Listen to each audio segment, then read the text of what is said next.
Joining me now is Angela Rye, host of On One with Angela Rye, and former Republican congressman from Florida and MSNBC analyst Carlos Curbelo. Angela, I've got to kick it off with you. Look, I mean, you heard the applause that this tour got, and over 75 million people voted for Donald Trump. So when half the electorate believes this craziness and subscribes to this crazy outlook, I mean, I'm at a loss. How do we set the country back on course when their vote counts just as much as mine?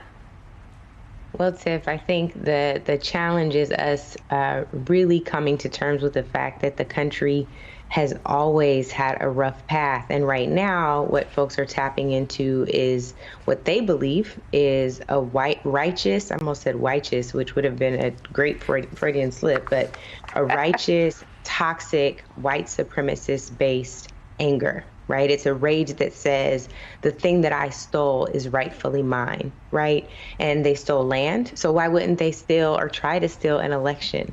They tried to steal the Capitol, right? They're upset right now with Liz Cheney because she wrote in an op-ed what is happening, that history is watching, that our children are watching, talking about the importance of coming to terms with what happened on January 6th, talking about the importance of understanding that that particular terrorist attack, which is what I call it, was just the beginning. And if the language doesn't shift, if the mentality doesn't shift, if there isn't some real uprooting that happens, we are susceptible to this violence again. If they can't come to terms with that, Tiffany, we're in real trouble. And I think that it's not just a reckoning for the Republican Party, it's a reckoning for the entire country. This should not be a partisan issue. It's one that is about right and wrong. I've been on this path, as you know, about radical truth. And by radical, I'm not talking about the socialist radical words that the GOP likes to throw around recklessly.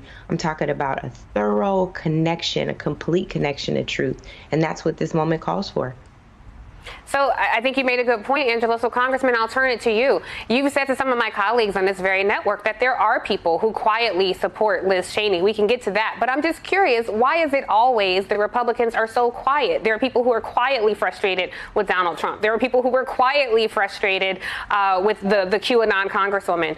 I'm curious who in the GOP you're talking to, what they're saying privately, and why are they so quiet? Well, Tiffany, regrettably, a lot of people in the Republican Party today are choosing short-term political gains or short-term political safety over the long-term health of one of the two major parties in this country. We only have two parties in this country. They both have to be viable, attractive alternatives to the American people. Otherwise, we have no competition and we become a one-party state. And I don't think anyone wants to see that, or anyone who does will probably regret it. But we have too many Republicans today who are putting their short-term political interests ahead of the long-term interests of the party and, more importantly, of the country. The choice before House Republicans is not Liz Cheney versus Elise Stefanik.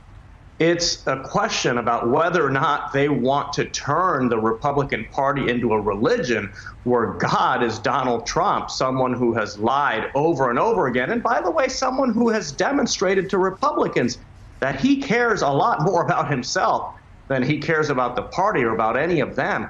That is the choice before Republicans. If it were just Liz Cheney versus Elise Stefanik, that wouldn't be such a there wouldn't be much contrast there. As you just showed, Liz Cheney's voting record, it's one of the most conservative in the House. But that doesn't matter in today's Republican Party, and that's the problem. It's not about facts, about policies, about ideas.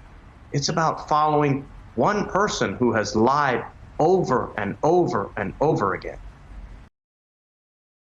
Hey, thanks for watching our YouTube channel. You should know that you can follow today's top stories and breaking news and catch up on your favorite MSNBC shows all in one place.